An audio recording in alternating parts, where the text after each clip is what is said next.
Good afternoon. Hello, everyone. This is the ItCast, and I am your host, Nika Sherelle. Let's see. The ItCast is our community outreach podcast that increases diversity in conversations on health and sexuality. Through this work, we are creating a world where all people feel loved, honored, and respected. All right, please ask us anything. We definitely want to hear from you as a part of our community. You can click the link in the comments below. Got this cute little survey. You can be totally anonymous and just send in your questions, your comments, and anything you want to talk about. So, also, you can get access to our bonus content now on Patreon. That's patreon.com/Nika Sherelle. And you can get access to all of our backstage footage, Shimon released content, and a few other things. Also, subscribe to this YouTube channel and share this work with your community. All right, so let's go ahead and dive in. This week's topic is Real Talk on Pleasure. And today in the booth, we have returning Queen Reverend Mutima Imani. Mutima Imani is a spiritual and sexuality student and teacher. Her signature body of work is called Healing the Heart of Humanity, and she provides 21st century tools for personal and professional development. Hi, Mutima, how are you? I'm really good today. Thank you for having me. Excited to be here. Yes, returning guest. We had such a good time when you were here last go round. So today we are talking about pleasure. Please do. Yes, we are. Yes. Yes, we are. Oh, and we are actually, we decided that we wanted to talk about having pleasure every day in our life in every moment. What about that? Oh my God, not just sexual pleasure, but real life pleasure. Yes. Our producer, Betty, was talking earlier about how like the pleasure of food, like the joy of taste and what that feels like. It's incredible. And like it is like if you enjoy something, it brings you into the space of that so much more. And I think you talked about like being in your body so much more. Yes. And so focusing on pleasure brings you in the present moment. So whatever you're doing, if you can be in the mindset of this feels good, this is wonderful, what beauty is here, even in these challenging times, that shift in mindset can drop you into the present moment, and you can have the experience in your body of enjoying your food, watching your children play, cooking, or getting a massage. And if you are in a relationship, those intimate moments can be so more fulfilling if we can shift our mindset from worry, from shame, from blame, from criticism to I'm looking for pleasure. That is so sweet. In your share, I really got that love is an experience of pleasure. Like when you give in to that and allow it to like permeate your being, there is this like beautiful sense, at least for me, this beautiful like warm sweetness. And it's just so enjoyable. Yeah. So let's all take a deep breath together and see if we can just drop into that sense of, somebody does love you. And more importantly, can we begin to really love ourselves? So let's take a deep breath into that.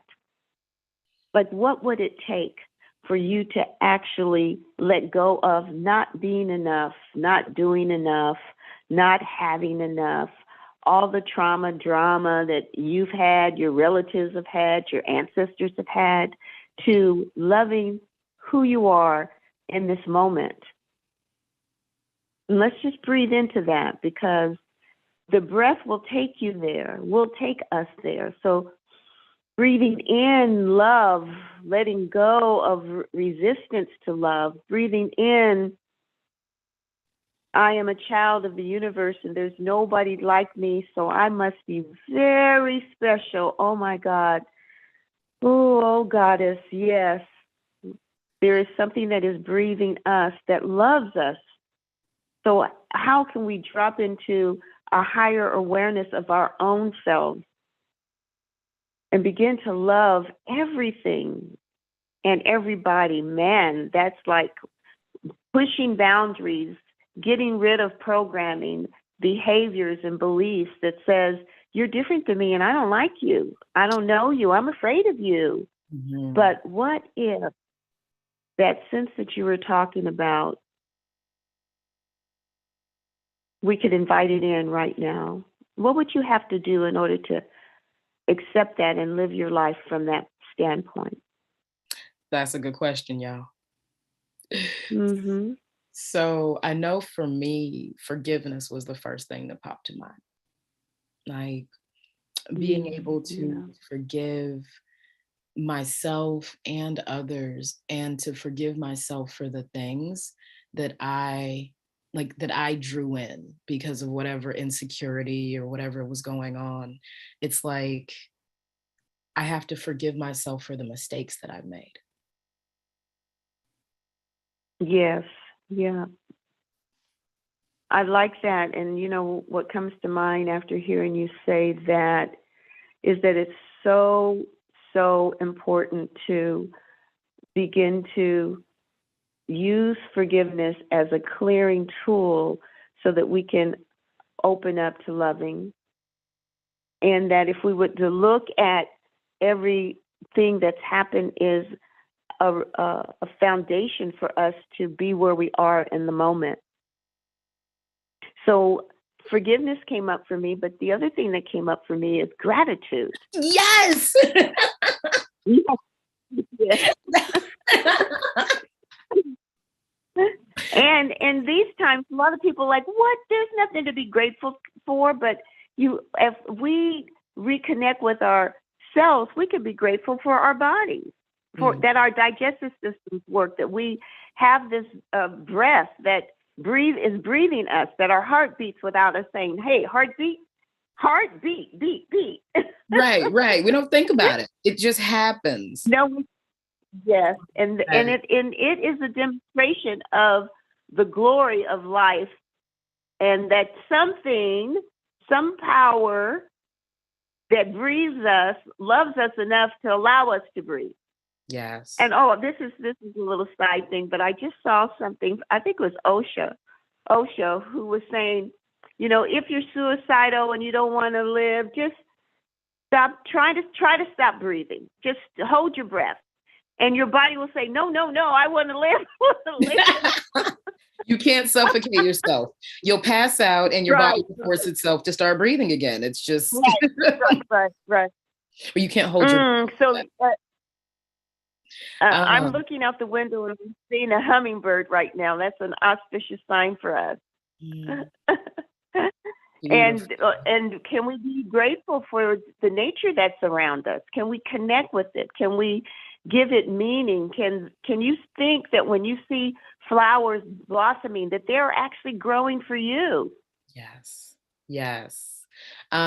So I do want to ask the next question, but in the chat, thanking God for our presence in this moment is an important prayer in Judaism. That's so beautiful. Like, thank you for sharing that.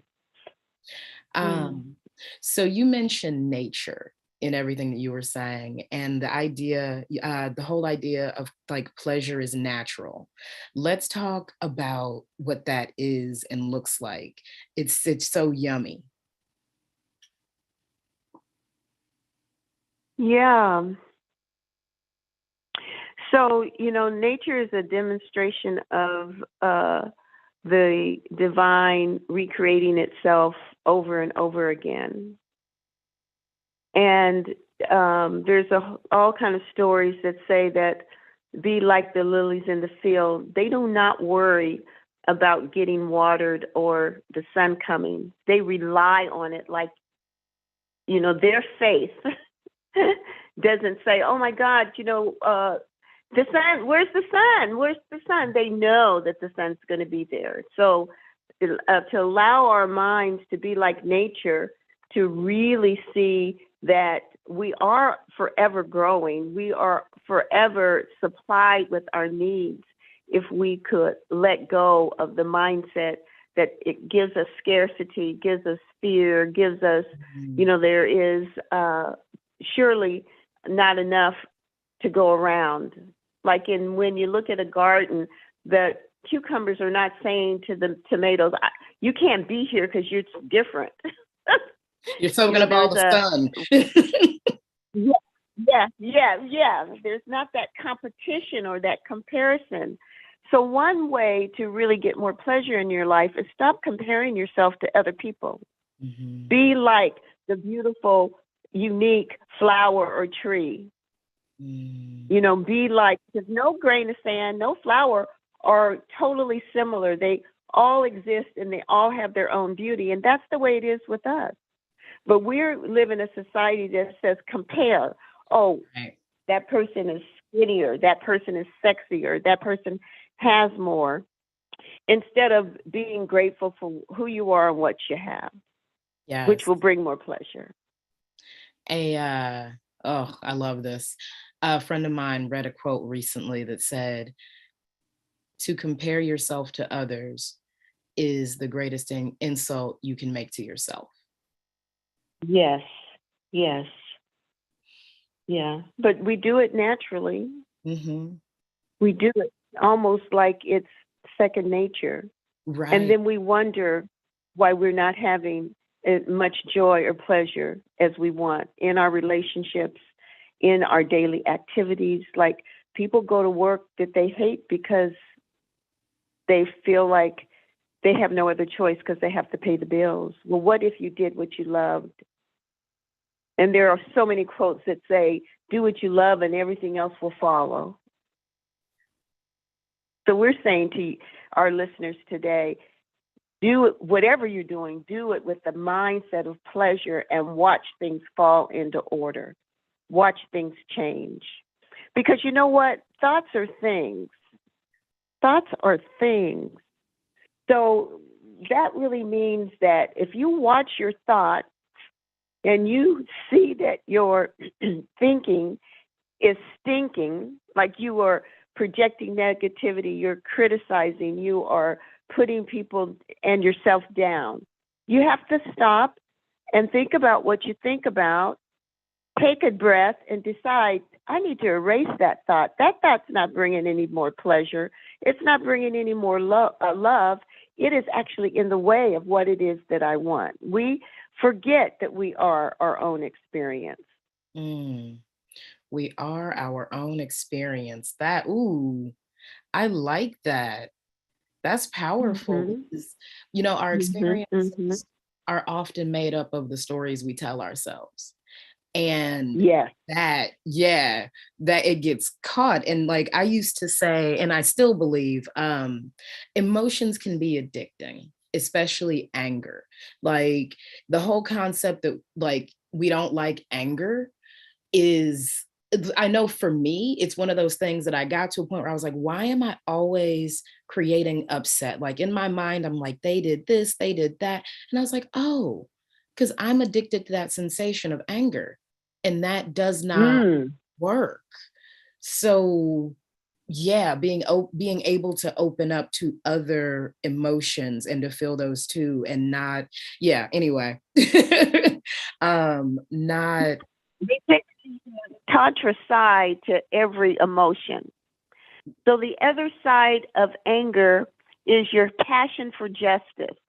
Because there are some things that we look in the world that we just doesn't settle right for us. But instead of saying, I'm angry about it, it's like, I'm demonstrating my passion for justice. This is not right. It needs to stop.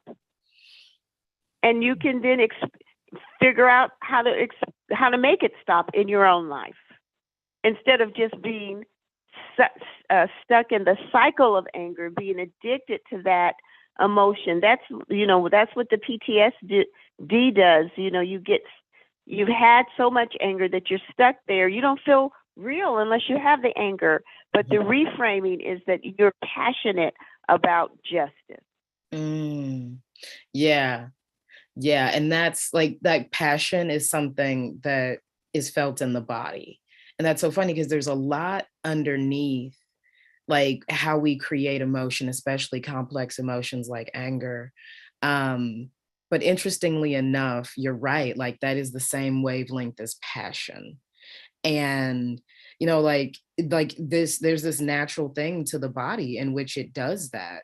Um, yeah, I definitely feel like okay, when I was younger, I just knew, and I would tell my friends, I was like, sex is supposed to be pleasurable, like period, end of story. And this was like high school when a lot of my friends were like having sex for the first time.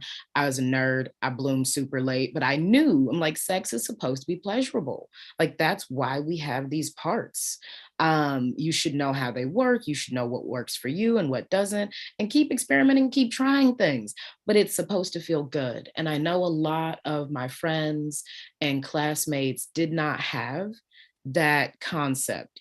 It's that idea that like, okay, sex is only going to be pleasurable for men, or it's only going to look and work this way or that way, and like, good luck if you get an orgasm, you did something major. And I hate that, like that, it blocks us, and or it can be blocking. And that whole idea that like, to think that like certain people just like don't deserve or can't attain pleasure. The body's made for that. Yeah, the body is made for that. And, I always like to say you have to ask your body what it wants because, most of us do other people the way that we want them to do us. And if we just would stop and ask your partner, or even ask your own body, because we get into cycles of, recreating the same way to have an orgasm. And it's based upon our first experience, which usually is, not as satisfying, but hey, it happened and, get there because, it did happen. So we do it the same way, instead of exploring the body and saying, hey, what does my body really want right now? And sometimes you'll get, that it only wants a massage. Mm-hmm. It doesn't really want penetration. It doesn't really want all that what the partner wants to do. So if you could slow it down and know what your body really wants, you can then ask for it, and then you can have the pleasure that you're seeking. But we have this subconscious mindset that we really need to clear out. And let me go back to forgiveness and gratitude, because those are fundamental tools for the 21st century to get more pleasure. Mm-hmm.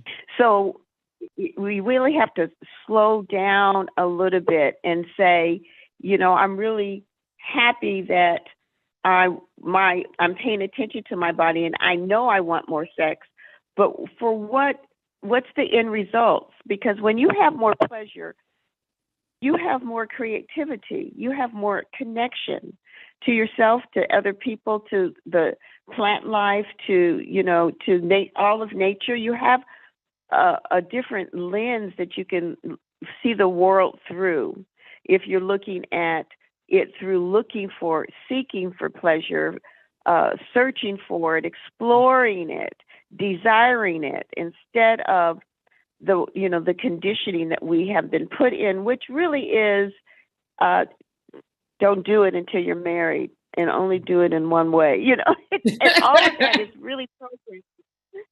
And my tantra teacher used to say, you watch a movie, what you see is, she's like, no, that's not going to get you the deeper realms of pleasure. Seriously. It's the slowing them down.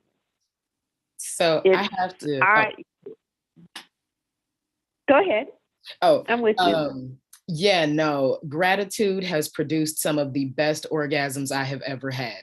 Just in case people are wondering, like when you really put your heart and your soul into it, it's a beautiful thing, regardless of the politics of relationship. Yes. Yes, yes.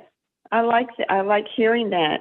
So in other words, when you were grateful for whatever moment or encounter you were in and that your heart was open, right? Mm-hmm. You were really present. Let's just talk about how, the details of that, because all of us want more of that. Right. And to We be want to be, you just said. Oh my God, to be completely honest, I was super bored. I was like, oh, okay, why am I here? This is gonna be over soon. I mean, like, like it was somebody I was dating, so they're cool, but I was just really, really bored. And I stopped for a second and I was like, this person is working really hard to like be with and satisfy and please me. And I am not being grateful. And I stopped and I thought about it and I was just like, that doesn't work. And the second that I flipped that switch, it was like everything changed. Everything. The entire moment. Yes, I love that testimony. Wow. Yes, yes, everything. And imagine, people who are listening, that you could switch that moment no matter what moment you're in. It doesn't have to be a sexual encounter. It's like bringing yourself into the present moment and really being grateful and watching the magnitude that gratitude brings. Wow. Thank you for that story. Yes. Thank you. Oh, yeah. That's one to give away because it did make a huge difference. Um, so okay, so we talked a bit about like the spirituality and the opening up. Um, let's talk a bit more about the breakdown in that context, because like we talked about the heteronormative conversation around like relationships and the structure that we're supposed to be in. Let's talk about how spirituality shuts down or how we operate when it comes to sexuality or even pleasure. Listen, not pleasure. Yeah. All right. So ask the question again. Yeah. So let's talk about where like how spirituality affects pleasure or Well, okay. So I think I hear the question. Let me try to answer it, and then let me know if I am in the same place with you. So most of us in our larger society has allowed, or either we're into religion or we're rejecting it because it's too much dogma or too much restriction. mm-hmm.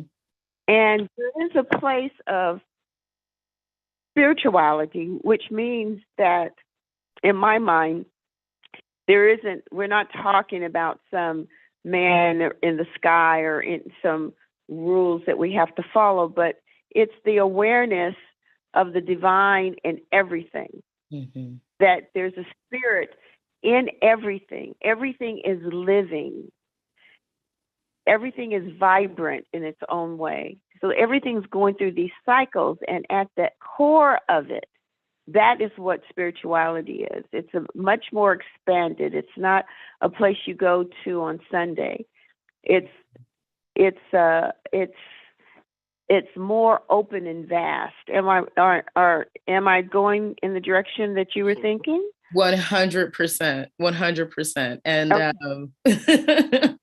I'm just so connected to how spirituality, like your spirit is what experiences pleasure, like that comes from the spirit, that comes from inside.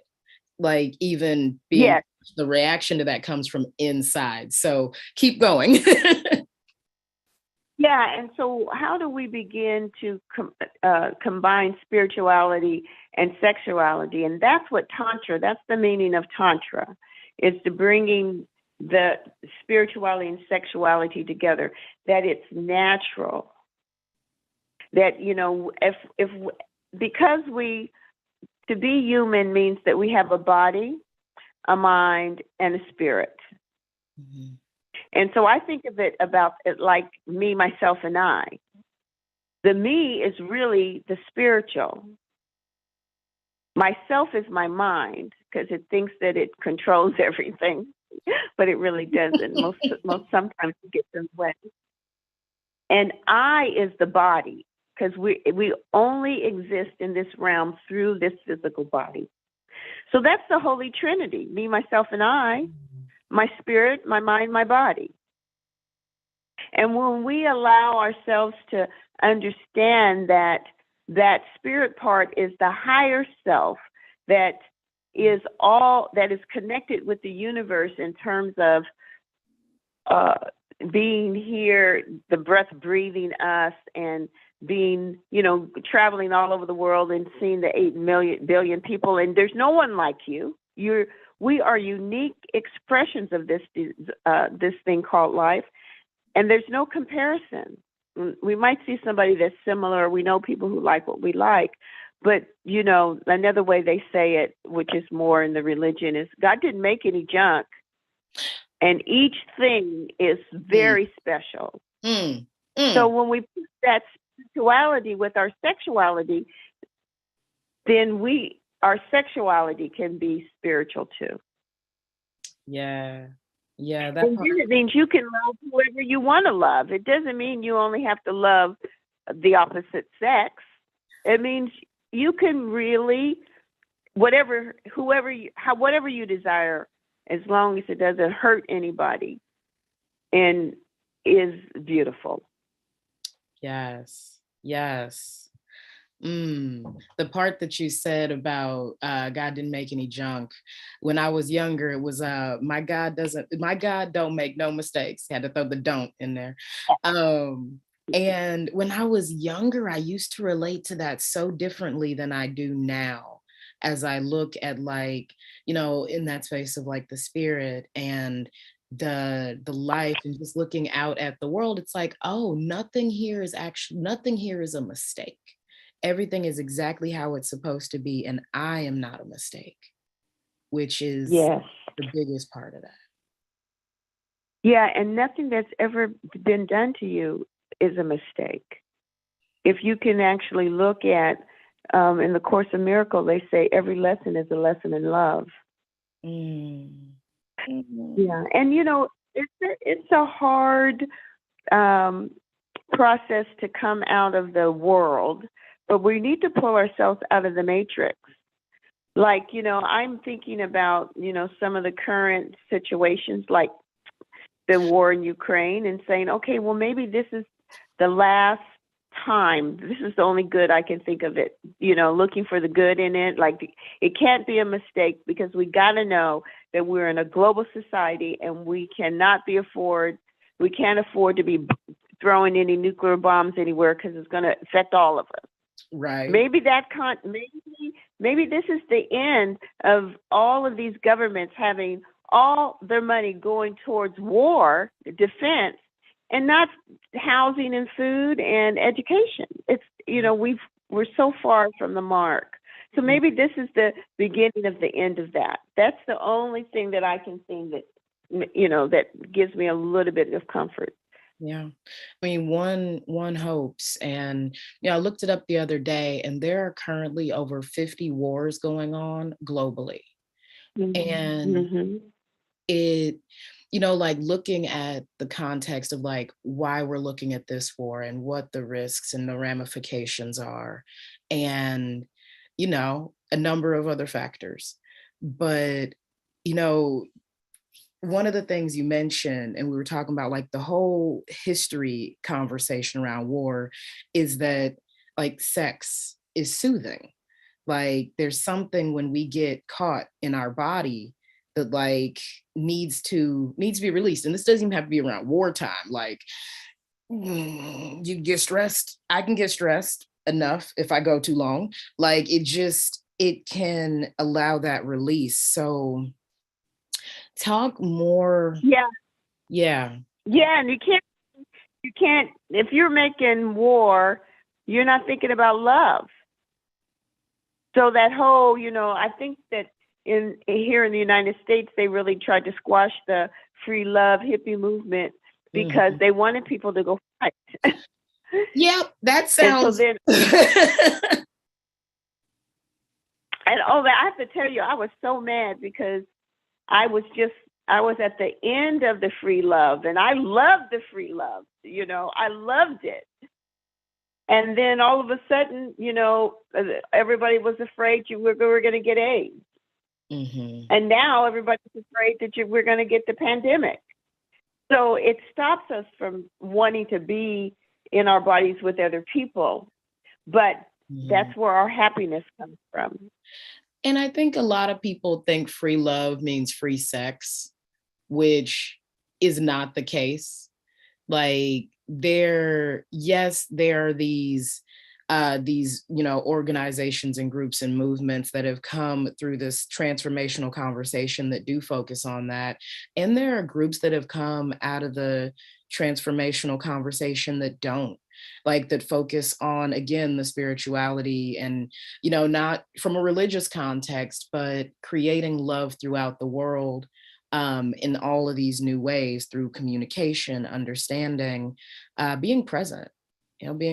So yeah, it's very easy to see. We're like, love is not as profitable as war. It's just not.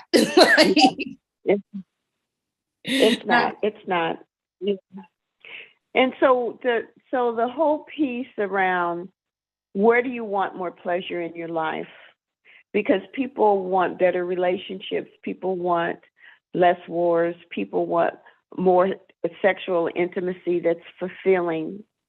And if you can start really thinking about how do I get pleasure in cooking the food that I'm cooking and then eating the food and actually even cleaning up the kitchen after you've cooked and you've eaten.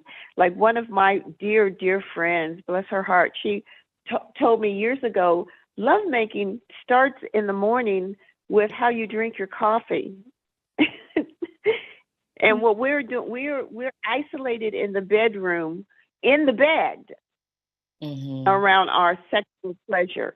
Ooh. But if you're not having pleasure in your walk of life every day, everywhere you go, looking at the beauty that's around you, giving drive-by blessings, finding pleasure in looking at the nature or in somebody else's eyes, recognizing, just seeing, being in the present moment and seeing the people that you are encountering, because it could be very pleasurable really having a sweet conversation with the person who's checking you out at the counter. We're so busy, we don't, we hardly look at them. We don't notice them. I mean, they're making them smile or them making you smile can be the pleasure that opens your heart up so that when you are with your beloved, you're already filled with pleasure. Like, can we fill ourselves with pleasure so that when we come to our sexuality, it is already oozing and bubbling and running over? What would that take for each one of us individually? Because it'll be different for each one of us. And then I want to go back to the story you just told about the gratitude. I love that story. It's so powerful. Here you are, having someone do their best to please you. Your mind is like, oh, I'm so bored. And then, well, I need to be grateful. And then there it was. Yes. So let's turn to gratitude. Let's turn to gratitude. Let's turn to forgiveness. Let's turn to the uniqueness of our own lives, the beauty of our individual expressions of our bodies, and then ask our body, hey, body, what do you need? What do you want? Instead of the mind having these images that have been projected on us over and over and over and over about what sexuality looks like and what pleasure should be, because those are erroneous pictures. Right. And they have us looking for something that might not even bring us pleasure. Yeah. I asked this question the other day, and I'm going to ask the listeners out there, when you are having sex, is it a performative experience or an authentic experience? Mm-hmm. Like, yeah.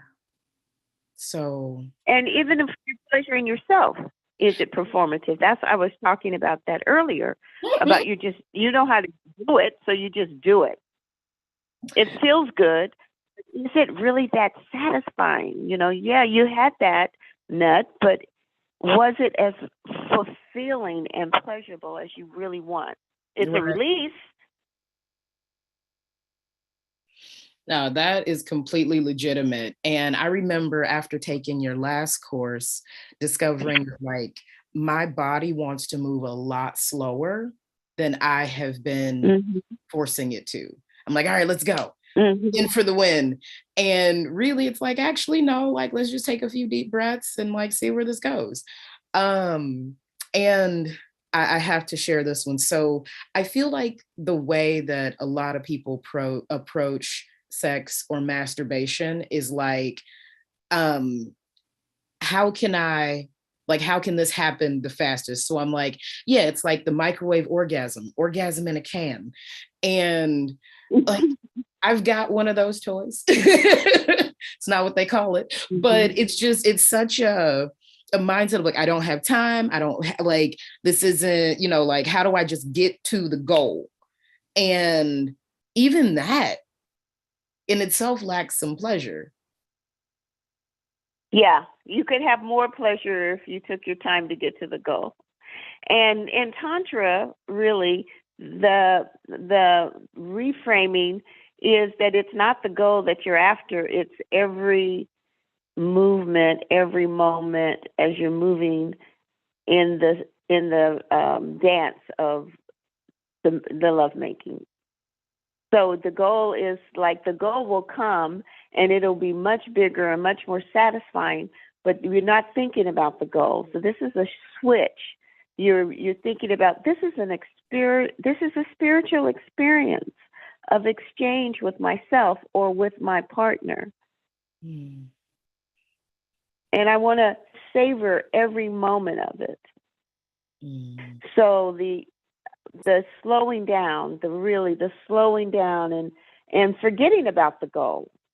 And because if you are starting sexuality with I just need a nut, then you're using the other person, and hey, maybe you go, use me until you use me up. Like I'm using you too, but there's so much more that could happen if you drop into your heart and slow it down and look at each other and breathe together and get into a rhythm. Yeah. And every moment of that experience can be pleasurable. Yeah. Let's talk about that conversation around using someone else. So in the pleasure context, we talked about having someone else be responsible for your pleasure. And I am a firm believer that like it is your responsibility, and it's not, like you should not put that on others. Like there is no requirement for anyone else to please you. It's not required. No, but you're right. It's not required, but we're programmed to think that that's what they're supposed to do. Right. Right. It's not required. Yeah. My happiness comes from over there instead of from over here. Yeah. Yeah. Yeah. Yeah. We've been taught to look on the outside, and there's an old story about the gods creating Earth so that the spiritual beings could come to the, planet. And they say, okay, well, these beings need to have a purpose. Well, let's give them a purpose. Well, hey, why don't we give them the purpose of finding themselves? This is life is about finding yourself. And so then one of the gods, well, let's put their purpose on the moon. And then another god said, no, they're going to be smart enough. They're going to go to the moon one day, and then, they'll find it. And then The other one says, let's put it, the purpose of living in the bottom of the ocean. Oh, no, they're going to go to the bottom of the ocean. Well, let's put it, over there. When these beings are so smart that if we put it in the inside, they're going to be so smart, they're not going to look there. Mm. And we're looking on the outside for everything, for approval, for pleasure, for our confidence. Oh, what do you think of me? How do you feel about me? Instead of what do I think about myself? Mm-hmm. Because thoughts are things. And even if I think you're super and you're great, if you're over there thinking you're not enough, your experience is going to be you're not enough. Right. So it's not enough to be looking for what you are trying to seek, because it's inside of you. That's why you got to slow down and close your eyes and get familiar with that darkness that's right there with you. Yeah. So I'm going to invite everybody just to close your eyes for a moment and just see the darkness that's there. And don't be afraid of the dark. Don't be afraid of the dark.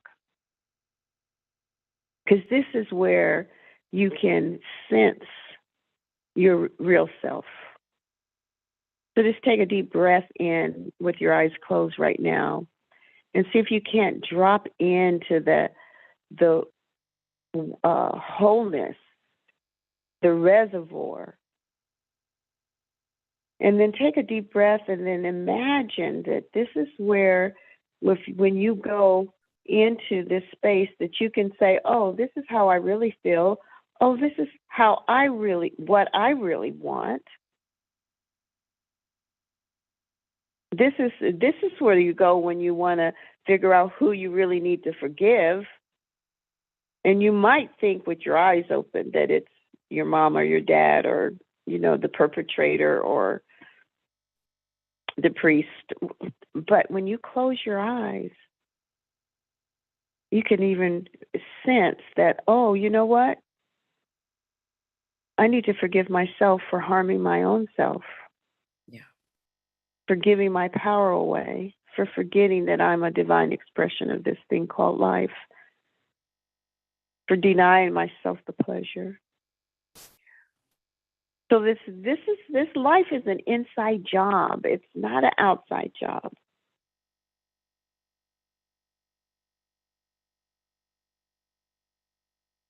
Mm. And so while you're in there, why don't we bless our bodies? Oh, just so grateful for this body that breathes and eats and poops and wants to be touched and knows how to touch. Mm. Instead of, oh, let's deny the body. Let's be living on the outside of the body. Let's criticize the body. Mm. And all those times that people said, oh, you're too much. You're too short, you're too fat, you're too, whatever the two is. We got to let that go. Let's practice forgiveness and then be grateful, like, hey, thank you, feet, for walking me around. Thank you, legs. And then go in between the legs and know that there is pleasure, not just there, but there is pleasure there. And when is the last time you've actually even looked at yourself and thanked that part of your body? And then thanking your heart for its capacity to forgive and to love. This is an awesome existence. So we have to go to gratitude.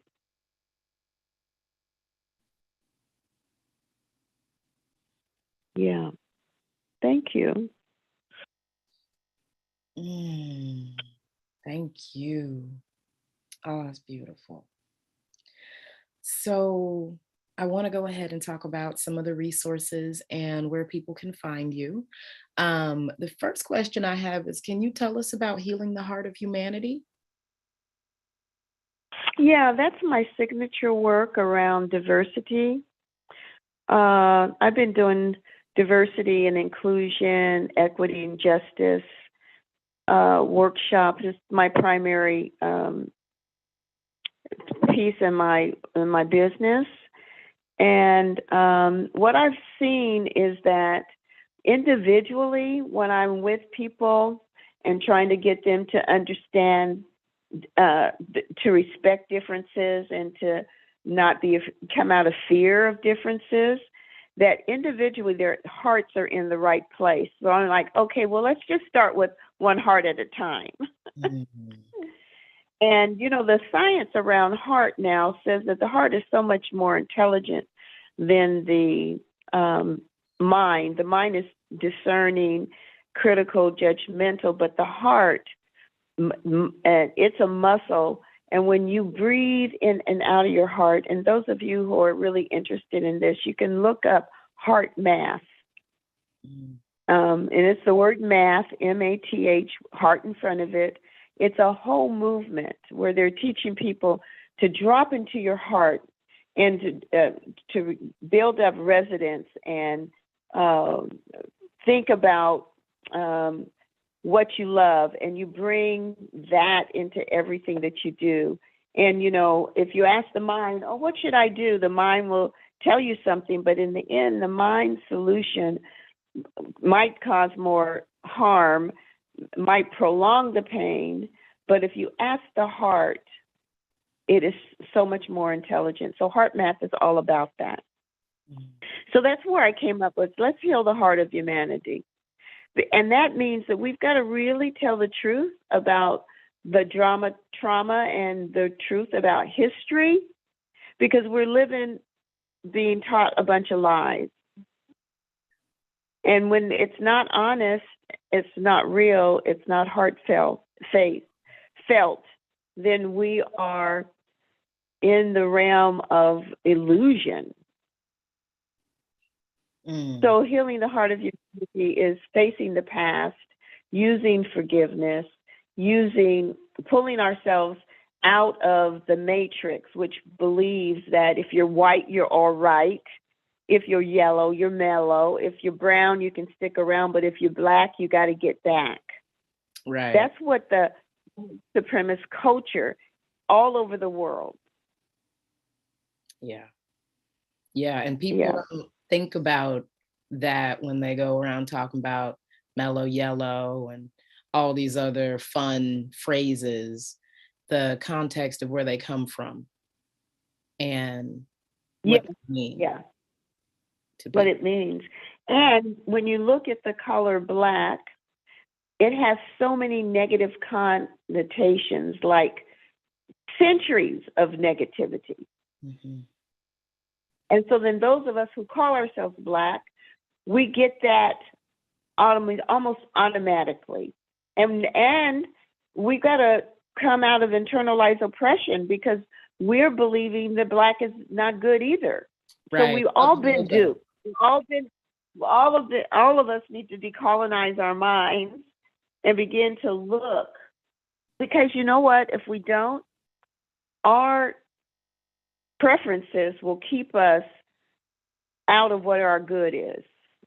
So what if you've been taught that you should not be in an interracial relationship, and your best love is multicultural, interracial? Mm-hmm. Did anybody ever talk about whether or not Romeo and Juliet were in an interracial relationship?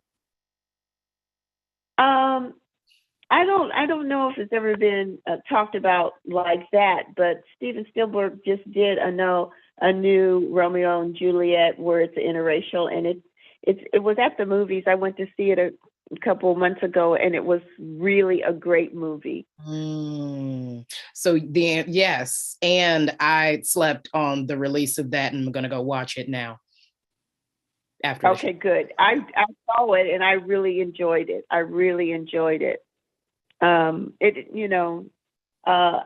What the ending needs to change. You need to find that love and not be killed for it or die for it.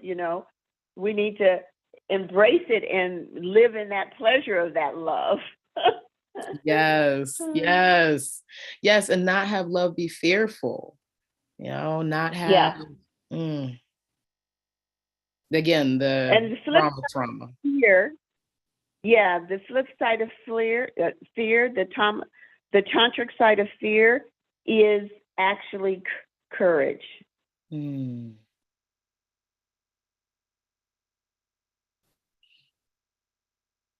The flip side of grief is actually love. Oh, huh. So we don't want to run away from the emotions that we have. We want to express them so we can get to the other side. Right. And Yeah.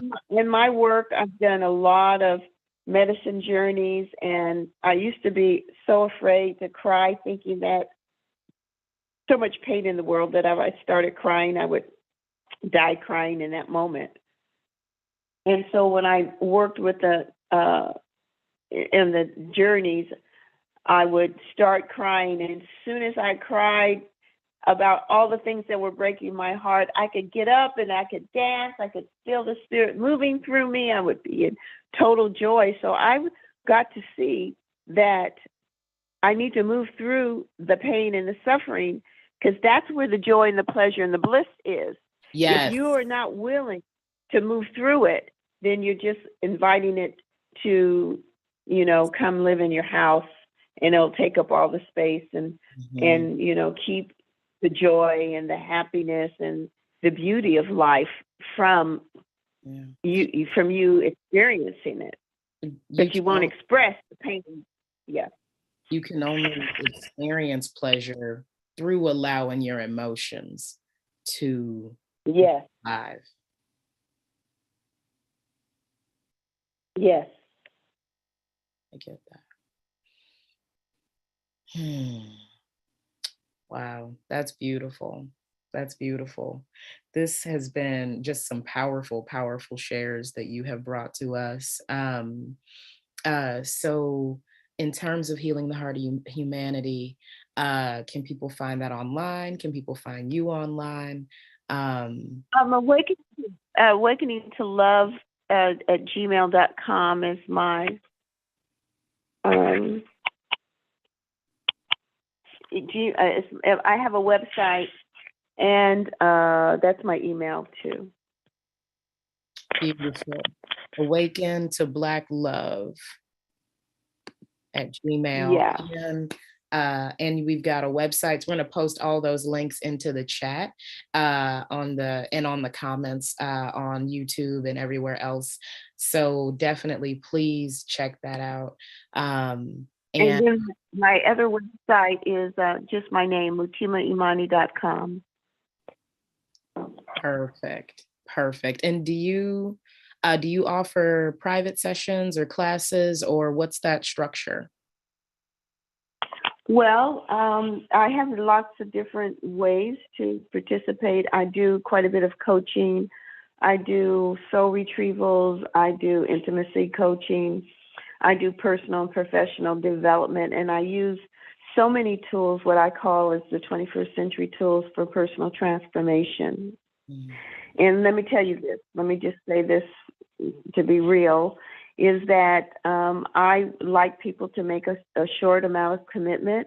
And if I don't see any transformation or movement, then I won't keep working with you, because I'm about transformation, healing, and movement. So some people want to be stuck where they are. And then I'm like, oh, you don't need to buy me a new car. I'm not going to take your money if you're not going to do the work. Yes. Very real. All right. Well, thank you so much for joining us today and just really elevating this conversation around pleasure and allowing us to see what it makes available. I had no idea the spiritual aspects and the emotional aspects. So thank you so much.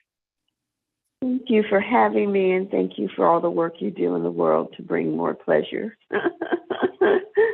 Oh, thank you. Yes. All right, everybody. Thank you for joining us today. The ItCast is our community outreach podcast that increases diversity in conversations on health and sexuality. Through this work, we are creating a world where all people feel loved, honored, and respected. You can ask us anything. We definitely want to hear from you. Click on the link in the comments below and have your questions answered on the show.